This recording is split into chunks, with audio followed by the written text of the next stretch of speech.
l'histoire d'une jeune femme de 18 ans qui se rendait aux fêtes de Pampelune il y a 2 ans avec 5 hommes qu'elle ne connaissait pas encore, des Sévillans âgés de 27 à 29 ans et qui, eux, parlaient sur un groupe WhatsApp en se faisant appeler la meute et qui se félicitaient d'ores et déjà de leur future conquête sexuelle, qui parlaient de drogue comme le GHB, la drogue du violeur. C'est finalement l'histoire d'une agression sexuelle en Réunion qui aura été filmée par l'un des agresseurs avec le portable de la victime. Une vidéo qui sera partagée sur ce même groupe de discussion avec cette légende en train d'en baiser une à 5.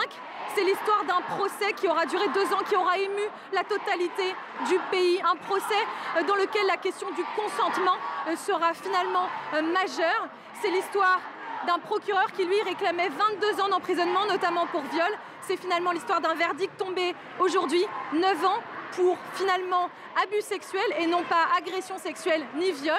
C'est l'histoire d'un juge qui aura fait beaucoup parler de lui, qui aura dit notamment, je le cite, en parlant de la victime, ses gestes, ses expressions et les sons qu'elle a émis suggèrent une excitation sexuelle.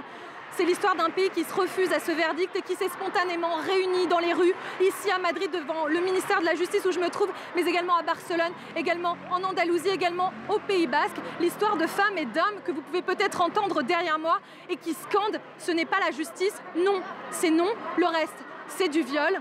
Non, ceci n'est pas un simple abus sexuel. Et nous voici, nous, les féministes, hommes comme femmes. C'est l'histoire, finalement, d'un pays qui s'est doté en 2003 d'une loi précurseur en la matière de lutte contre les violences de genre. Et puis c'est une histoire surtout qui n'est pas terminée, puisque nous l'avons appris, les 2 parties vont faire appel du jugement.